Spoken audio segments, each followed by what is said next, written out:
There is no need to talk of the destiny of the Albanian monuments in Armenia when the Albanian monuments in Azerbaijan underwent such an aggression. It was the Albanian cloisters in Armenia which became the first victims of the Armenianization process. Armenians who misappropriated the Albanian Christian legacy aimed to destroy the Muslim cultural examples of the Azerbaijanis in different ways. The origins of the process also date back to the early 19th century, to the resettlement of the Armenians from Iran and Turkey to the Azerbaijani territories by Russia.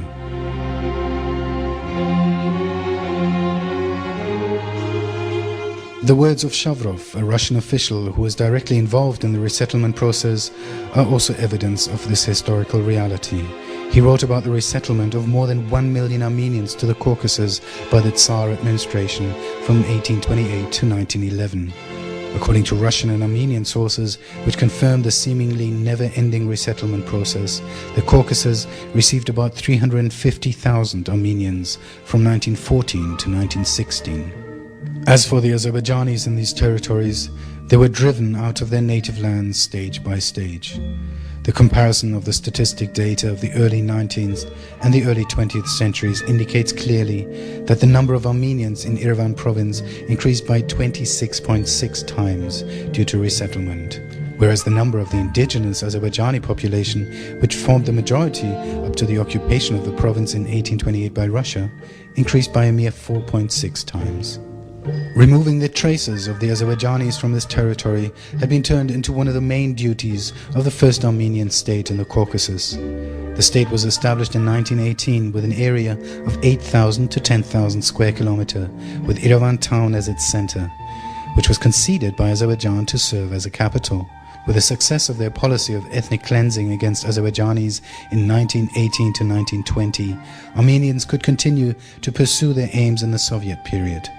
The autonomous oblast status granted to the mountainous part of Karabakh inside Azerbaijan in 1921 under pressure from Stalin, and the expansion of the territories which they had achieved through the so-called Sovietization were not enough for the Armenians. In order to please them, Stalin realized the policy of deportation of the Azerbaijanis with his decree of December 23, 1947. 100,000 Azerbaijanis were resettled from Armenia to Azerbaijan in 1948 to 1950, and Armenians from abroad were allocated the evacuated houses. Armenia, which gradually expanded to 29,800 square kilometers at the expense of Azerbaijani territory and received about 230,000 Armenians from abroad between 1921 and 1973, did not retract its demands of the inclusion of Karabakh under the pretext of claims on the mountainous part and Nakhchivan in Armenia. Concerning the Azerbaijanis who remained in Armenia, the ethnic cleansing was concluded with the next and final deportation stage, which started in 1988 and ended in 1991 with the expulsion of Nuvadi village in the Mehri district within 1 day. Along with ethnic cleansing, the process of removing the place names of Azerbaijani origin was also underway. This process began in the early 19th century and almost concluded with the law of December 1, 1995 of the Republic of Armenia.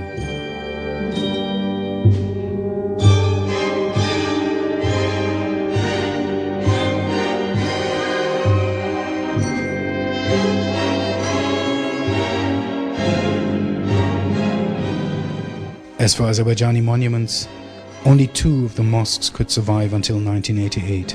One of them, Göy Mosque, had been turned into the Yerevan Museum of History and underwent so-called restoration after 1991 and is now presented as a Persian mosque.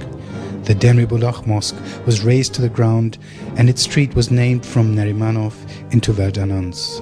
Of our architectural mansions in Yerevan, the house of Pana Khan, which was first used as a hotel, was later turned into a residential building and geological laboratory. Another exquisitely beautiful hotel demonstrating the greatness of Azerbaijani architects was destroyed in the 1970s. The houses of the Azerbaijanis and the large gardens surrounding them were destroyed, and a monument for so-called genocide victims was built in their place. Only the houses of Ismail, Ahmed and Habib brothers in the lower part of this monument survived until 1970, and these were then also confiscated by force. The building of the Armenian parliament was constructed upon the Azerbaijani Children's Cemetery in Yerevan. The Azerbaijani women's cemetery was left under the central department store in the hospital. As for the third Azerbaijani cemetery in Yerevan, located on the way from the railway station to the Tokhmakh, now Vardavari lake, it too was desecrated.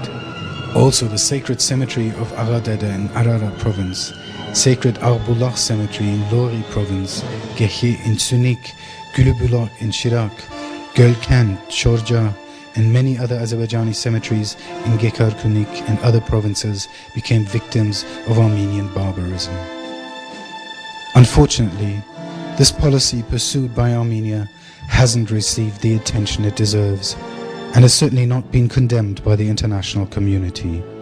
The occupying Armenian state, which is unlikely to be punished for its deeds, wasn't satisfied with displacing the indigenous population of these territories, but continues the strategy of removing every sign of the historical roots of the Azerbaijanis, who lived and thrived on this land for centuries.